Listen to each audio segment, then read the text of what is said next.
अच्छा, ऐसा धोखा हमारे साथ किया, भोगोगे तुम।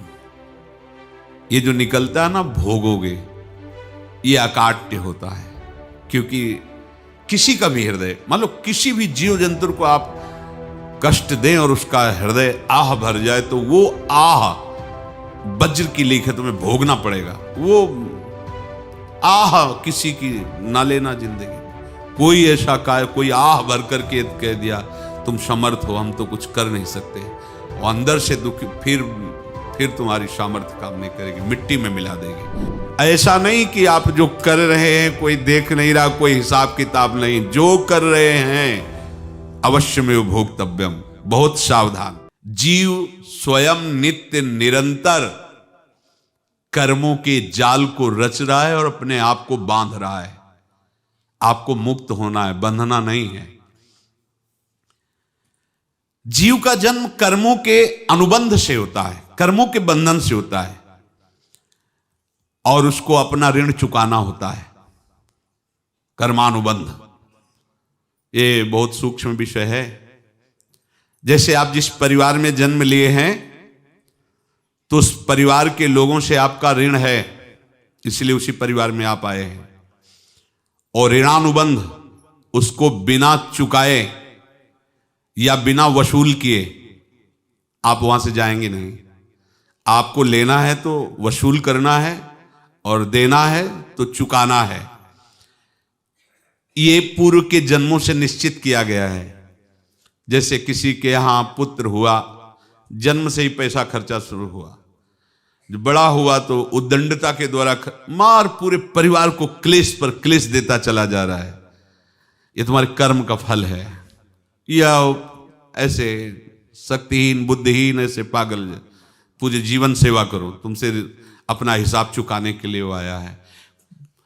अब परिवार के जो सदस्य जुड़े आके, मतलब पत्नी आते ही पूरी हृदय में आनंद, परिवार में आनंद, और जीवन भर वो आनंद ही सुख देने के लिए उसका जन्म हुआ। वो अपना ऋणानुबंध मुक्त, और आते ही भयंकर क्लेश खड़ा कर दिया, बीच में दीवाल और झगड़ा वैसा, फिर अतरे दिन मारपीट शुरू, कलह अशांति, पूरा जीवन नरक हिसाब करने आए। यहां ऋण चुकाए बिना कोई जा नहीं सकता, ऋण चुकाना पड़ेगा। किसी का ऋण वसूल करना है तो किसी को ऋण चुकाना है, दोनों काम करने होते हैं। अनेक जन्मों में अनेक लोगों के साथ हमने जो बर्ताव किए हैं, अच्छे या बुरे, वो होंगे। अब किसी आदमी को हम जानते नहीं, अचानक मिला, अचानक टक्कर लगा और मार पीट गाली गुप्ता सब कर दिया, चुपचाप सह लो। क्यों? ये आपका हिसाब है, पूर्व का हिसाब। हमारा उससे कोई द्वेष नहीं, कोई संकल्प नहीं। अचानक घटना घटी और हमसे द्वेष करने लगा, हमें पीटने लगा, हमें गालियां दे, ये हिसाब है, चुपचाप सह जाओ। अपने घर का भाई ही भारी दुश्मन बन गया और क्लेश दे, हिसाब है। एक प्रभुदत्त ब्रह्मचारी जी की वाणी में पढ़ा था, एक महात्मा जी भ्रमण करते थे, तो उस समय असरफियां चलती थी, मोहरे असरफियां, तो उनको भेंट में देते लोग। तो या तो ठाकुर सेवा में लगे तत्काल, या संत सेवा में तत्काल लगे, उसका संग्रह करके डोलना ये ठीक नहीं है बैरागी के लिए, सिद्धांत में ये ठीक नहीं है। तो जब 2, 4, 6, 8 ऐसे मोहरे हुई, तो उन्होंने विचार किया कि और भ्रमण करके जब काफी मोहरे हो जाएंगी तो प्रयागराज में जब कुंभ पड़ता है, एक बार पूरे सब अखाड़े के संतों को, अलग अलग संप्रदाय सब संतों को बुलाएंगे और सबको पुआएंगे। अब साधु है तो यही विचार करेगा, और क्या विचार करेगा। तो उन्होंने ऐसे डंडा बनवाया, बेंत, जो ऊपर से चूड़ीदार और भीतर पोला, और मोहरे उसमें डालते गए। और भ्रमण, जहां जहां श्रद्धालु भगत थे सबके यहां जाना, और इच्छा रखना कि एक मोहर तो दे दे दक्षिणा में। कामना कोई भी हो वो बांधती ही है, ध्यान रखना। इसीलिए प्रभु जो चाहे वो करे, अपनी चाह नहीं रखनी चाहिए, अपनी चाह प्रभु की चाह में मिला देनी चाहिए। धीरे धीरे वो छड़ी भर गई, भ्रमण करने वाले महात्मा चूड़ी लगाई, इंतजार करते रहे। जब प्रयाग का कुंभ पड़ा तो चले। तो रास्ते में एक गांव में पूछा जाता है, जैसे कहीं रुको कि कोई श्रद्धालु ऐसा है जो संत सेवी है। तो कुछ लोगों ने बताया हाँ एक परिवार है बहुत संत सेवी है और आपको मिलाते हैं उनसे। आइए महाराज, घर में रुका, खूब अच्छा हलवा पूड़ी पवाया और जो घर के मालिक थे चरण दबाए। चरण दबाते दबाते उनकी दृष्टि पड़ी उस डंडे पे, इतना मोटा और ऊपर से कुछ चूड़ी सी भी नजर आ रही, इस डंडे में तो कोई रहस्य है ही है। अब महात्मा जी को खवा पिला के सुला दिया। महात्मा जी जब सो गए तो पत्नी से धीरे से कहा वो डंडा लाओ बाबा जी का। डंडा, वो चूड़ीदार जो ही खोला पलटाया तो सैकड़ों मोहरे। ऐसे संत रोज पधारे भगवान, तुम आनंद हो जाए फिर क्या। पत्नी से कहा नाप के कंकड़ लाओ। वो तो महात्मा जी तो खाए खीर पूड़ी, आराम से सो रहे। रात में पूरी प्लानिंग करके उसमें कंकड़ भर के चूड़ी लगाकर सिराने रख दिया, सारी मोहरें हटा ली। महात्मा जी आराम से छड़ी उठाए तो वजन पक्का। वैसे बड़े लोग चतुर होते हैं पर ये नहीं जानते कि कर्म कितना भयानक होता है। और उनकी कोई संतान नहीं थी पर धन में इतना प्रेम उनको था। बहुत सावधान। साधु महात्माओं के पास जो अर्थ है, गृहस्थी अगर आता वहीं से है, पर अगर उसको जोर जबरदस्ती या किसी छल कपट से, तो वो उसका विनाश ही करता है। आज तक का प्रमाण है। अब उनको ये भाव पता नहीं होगा, या पता होगा तो लोभ के कारण वो उसको मान नहीं पाए होंगे। महात्मा जी गए प्रयाग में, किसी अखाड़े पर रुके और वहां प्रार्थना की कि कल जो है संपूर्ण अखाड़ों का निमंत्रण किया जाए और सब संतों को भोग पवाया जाए और उनको दक्षिणा भी दी जाए। महंत ने सोचा कि बहुत बड़ा है तो उत्सव है, क्योंकि प्रयाग में कितने हजारों संत महात्मा सब। तो उनका महाराज बोरों इसमें चीनी और टीनों घी लगेगा, सब व्यवस्था। बोले आप मंगाइए, एक एक हिसाब हम करेंगे, हमारे पास सब व्यवस्था है। बोले कुछ तो पहले दे दो, वो इकट्ठे देंगे हम। उनको था कि अगर हम छड़ी खोला और दो चार मोहरे दी, किसी को पता लग गया तो गड़बड़ हो सकती। बोले हम भंडारे के समय आखिरी में सब कुछ आपको दे देंगे। ठीक है। वो अपने पास से पैसे लगाकर खूब जितना सामग्री सब लाए लाखों की, और सब संतों को निमंत्रण कर दिया। संत जन निमंत्रित हो गए, भंडारा बन रहा है। तब वहां के महंत है और उनका देखो भंडारा भी बन रहा है, संतों को निमंत्रण। अब आप अर्थ की व्यवस्था कीजिए, क्योंकि इतनी बड़ी हमारी सामर्थ्य नहीं थी जितना हमने किसी तरह हमने व्यवस्था की। अब मुझे अर्थ चाहिए, तभी आगे की व्यवस्था बढ़ेगी। संतों को दक्षिणा देंगे और जिनसे अर्थ लिया उनको दे। देखो रसोई बन गई है सब। उनका छत में विश्वास नहीं तो ये अभी चूड़ी खोली। उनको तो था ना कि मोहरे हैं, कंकड़। तो जैसे कितना उनको सदमा लगा होगा। हजारों संतों का निमंत्रण, रसोई बन, मतलब संत हो के छल कपट। तो उनका महाराज आपने तो हमारा नाश कर दिया, जो महंत थे। अब बताओ रसोई बन गई, संत निमंत्रित हो गए और आप ये कंकड़ दिखा रहे हैं हमको। आपने तो हमें बर्बाद कर दिया। हमारी इतनी सामर्थ्य नहीं थी, आप पहले बता देते। संत होकर ऐसा छल कपट। अब वो बोले तो क्या बोले, क्योंकि उनको पता था कि मोहरे हैं इसमें। अंदर से उनका चिंतन गया उसी सेठ के पास, अच्छा ऐसा धोखा हमारे साथ किया, भोगोगे तुम।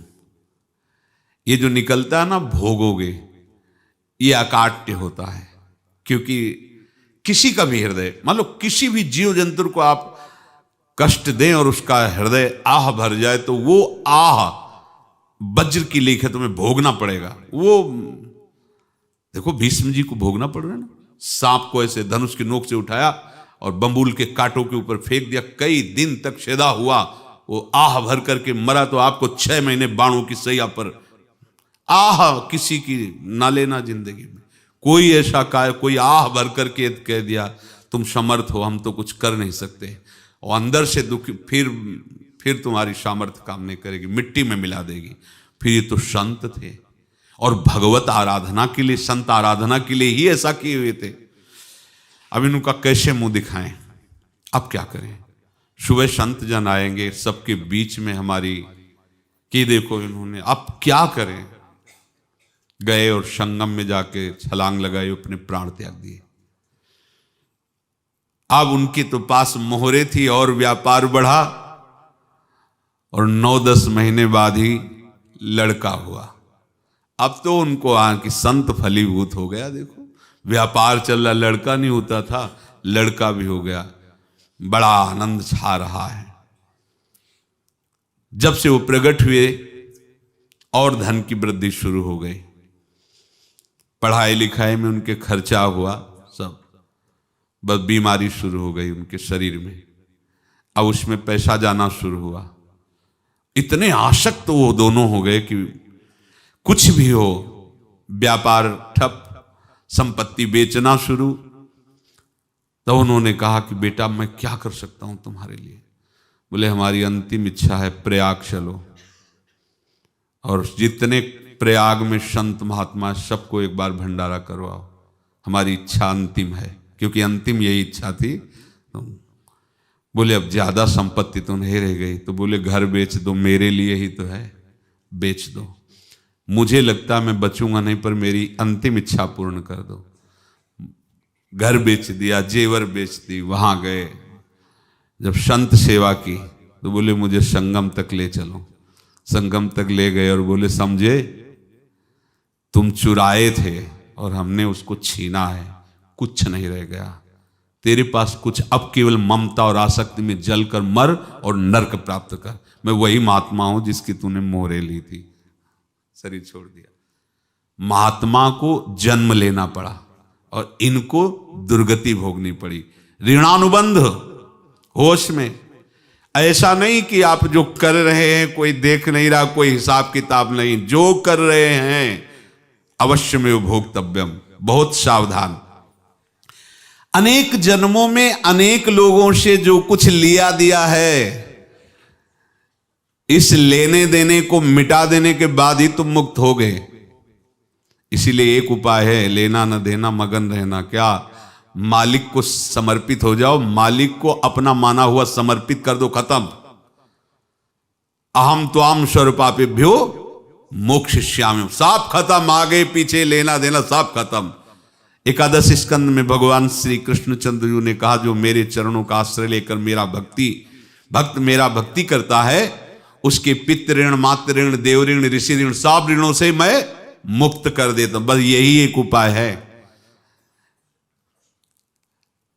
जो इसके बंद करने का उपाय भक्तों के लिए है। वो यही है, भगवान की शरण में होकर अपना माना हुआ पूरा भगवान के अर्पित कर दो। अर्पित करने का तात्पर्य उसमें अहम हटा दो। तो दियम वस्तु गोविंदम तुभ्यमेव समर्पये। जिनसे तुमने सेवा करवाई है उनकी सेवा करनी पड़ेगी। जिनसे तुमने जो कुछ लिया है उनको देना पड़ेगा। ये लेने देने का व्यापार जब तक समाप्त नहीं होगा तब तक तुम्हारा जन्म मरण चलता रहेगा। अब आपको यहां समझना है, यदि आपसे किसी ने पैसे लिए बेईमानी करके नहीं दे रहा है तो आप उसको गाली मत दीजिए। आपने बेईमानी की थी इसलिए आपकी बेईमानी हुई है, ले गया, कोई बात नहीं है, बंधन से मुक्त हुए, जो बोझा था चला गया। उसको ऐसा ना देखे कि ये बेईमान हमारे रुपए मार लिए, अब जो कुछ होगा देखेंगे। अगर आप आगे नया कुछ करते हैं तो फिर आगे का हिसाब आपको भोगना पड़ेगा, ध्यान रखना। ऐसा नहीं है कि आपको भोगना नहीं पड़ेगा। एक ही उपाय है कि अब जो शरीर धारण किए इसी में जो भोग ले, आगे ना होना चाहिए। तो क्या करे? सर्वतो भावेन भगवान की शरण ले ले। ये तो सर्वाणि कर्माणि मयि सन्न्यस्य मत्पराहा अनन्येनैव योगेन माम ध्यायन्तु उपासते तेषामहं समुद्धर्ता मृत्यु संसार से। ये बड़ा कठिन है पार होना, कोई छोटी मोटी बात है। एक महात्मा बाल्यावस्था से भजन करते थे, शालिग्राम भगवान पास रखते थे और उन्हीं की आराधना करके बस पाठ, नाम, जप और भ्रमण करते थे। यौवन अवस्था थी, गंगा जी के किनारे अपने ठाकुर को विराजमान करके स्नान करने के लिए कपड़ा ही उतार रहे थे कि 90 लोग आ गए, भाला तलवार सब ले, मारो मारो इसको मारो, घेर लिया। तो उन्होंने हाथ जोड़कर कहा हमने क्या अपराध किया, कोई सुन ही नहीं रहा। तो उन्होंने कहा मार तो डालोगे ही आप 90 लोग, हम कोई अस्त्र शस्त्र तो लिए नहीं, एक बार हमें गंगा में डुबकी लगा देने दो और अपने ठाकुर को स्नान करा देने दो, फिर इसके बाद आप मार देना। भगवत इच्छा से वो लोग रुक गए, स्नान किया और अंदर से प्रार्थना की, प्रभु ये क्या लीला है आपकी, आपके सिवा मेरा कोई है नहीं और ये मुझे मारना चाहते हैं। तो भगवान ने जानते हो क्या कहा उनके अंतर में, तुम मेरे में ध्यानस्थ हो करके शरीर को छोड़ो, ये लोग मारेंगे, ये मेरे भजन का फल है कि तुम्हें 90 जन्म नहीं लेना पड़ेगा, एक ही जन्म में 90 मिलके, तुमने 90 हिंसा की थी पूर्व में, तो तुम्हें 90 बार जन्म लेना होता और एक एक करके मारते। ये मेरे भजन का प्रताप है कि एक बार में ही 90 का हिसाब हो जाएगा। तुम आंख मूंदो, मेरे ध्यान में मगन रहो, मेरे प्रताप से तुम्हें कोई चोट नहीं होगी और स्वाभाविक मूर्छावस्था में प्राण तुम्हारे छूट जाए। ऐसा ही हुआ, ऐसा हुआ। तो ये बात समझ लो कि ये जो कर्मानुबंध है, ऋणानुबंध है। आप देखो, अगर शाप महात्माओं ने दिया कि तुम्हारे वंश का इससे विनाश होगा, तो भगवान भी परम धाम जा रहे तो उसी कील से, बाण की नोक में जो मछली लील गई थी छोटा कण, उसी से की नोक बनाई और उसी नोक को प्रहार किया, भगवान के श्री चरण में वही बाण की नोक लगी और भगवान ने स्वीकार किया ना। भगवान का बड़ा लीला विचित्र है। अगर छुप करके उधर रामावतार में बात, तो इधर ऐसे स्वीकार किया है भगवान ने। ऐसा कहीं नहीं दिखाया कि मैं भगवान हूं तो मैं अपने लिए, ऐसा नहीं दिखाया। नारद जी का हित किया पर नारद जी ने शाप दिया तो भगवान ने स्वीकार किया। बंदरों ने ही सहायता की, जैसा बोले थे वैसा। ये लीला इस शरीर में भोगनी पड़ेगी। हाँ, ज्यादा को कम में भुगता देंगे, पर अब अगला शरीर ना मिले इसके लिए सर्वतो भावेन भगवान के आश्रित हो जाए। जैसे आपने दुकान फैला रखी है तो उसमें दो काम होते हैं, लेना और देना। किसी को उधार दिया है तो हमें उससे लेना है, और कोई नगद देकर सामान ले रहा है तो उसे सामान देना है, या उधार लिया है तो हमें उधार देना है। अब अगर दुकान बंद करनी है तो तुम्हें देने वालों पर जोर देना है, लेने वालों पर जोर नहीं। लेने वाला तो जाओ हम क्षमा किया, समर्पित किया, हमारा कोई संबंध नहीं, खत्म हो जाए, वो खुशी हो जाएगा। लेकिन देने वाला तुम अगर दुकान भी उठा दोगे तो जहां भी रहोगे तुम्हारे पास वो आएगा, लाइए हमारा। तो देने पर नजर रखिए, जिसका जिसका हिसाब है वो आपके सामने आता जाए, हटाते जाओ। लेने पर नजर मत रखिए और दुकान फौरन उठा दीजिए, नहीं अगर लेते देते रहे तो चलता रहेगा। आगे चलकर कुछ लेना न देना, मगन रहना बस अपने प्रभु के चिंतन में। अब हम कैसे जाने कि किसको क्या देना है, हमें क्या पता? तो हम पूरा हिसाब जिनको पता है उनको दे देते हैं। समझ रहे हो? उनको पता है क्या लेना है क्या देना है, तो इनके पास पहुंच गए या सरकारी हिसाब से सब बराबर कर देंगे। हमको अपनी जिम्मेवारी इनकी चरणों में समर्पित कर देना है, तभी हम जीवन मुक्त होंगे। ये रहस्य की बात है। प्रभु कह रहे हैं यस्य सर्वे समारंभाः काम संकल्प वर्जिताः ज्ञानाग्नि दग्ध कर्माणं तमाहु पंडितम बुधाः। जिसके संपूर्ण कर्मों के आरंभ संकल्प और कामना से रहित हैं, तथा जिसके संपूर्ण कर्म ज्ञान रूपी अग्नि से जल गए हैं, उसको ज्ञानी जन भी पंडित कहते हैं, बुद्धिमान कहते हैं। पूज्य श्री भाई जी महाराज कह रहे हैं जैसे वहां ज्ञानाग्नि से दग्ध कह रहे हैं, तो अपने वृंदावन वासियों का प्रेमाग्नि से सब कर्म संस्कार दग्न होते हैं। जिस समय आपके हृदय में भगवत प्रेम का प्रादुर्भाव होगा तो लेश मात्र कभी तुम्हें दुख नहीं भोगना पड़ेगा। प्रेम का प्रादुर्भाव होते ही दुख का नाश हो जाता है। महासुख। जब प्रेम का प्रादुर्भाव होगा तो समस्त पाप भस्म हो जाते हैं, अशांति नष्ट हो जाती है, संसार ज्वाला स्पर्श भी नहीं कर सकती है। जब भगवत प्रेम का प्रादुर्भाव होता है तो हो सकता है उस उपासक के जीवन में दुखों का पहाड़ टूट पड़े, परिवार खिलाफ, शरीर रोगी, अव्यवस्था, बहुत बहुत कुछ, सब कुछ। कह रहे हैं इतना सब होने पर भी उसके हृदय में कोई भी दुख नहीं होता। ये ऐसा सामर्थ्यशाली भगवत प्रेम है। भगवान के चरणारविंद का जिसके हृदय में प्रेम है, भारी से भारी दुख भी उनको विचलित नहीं कर सकता।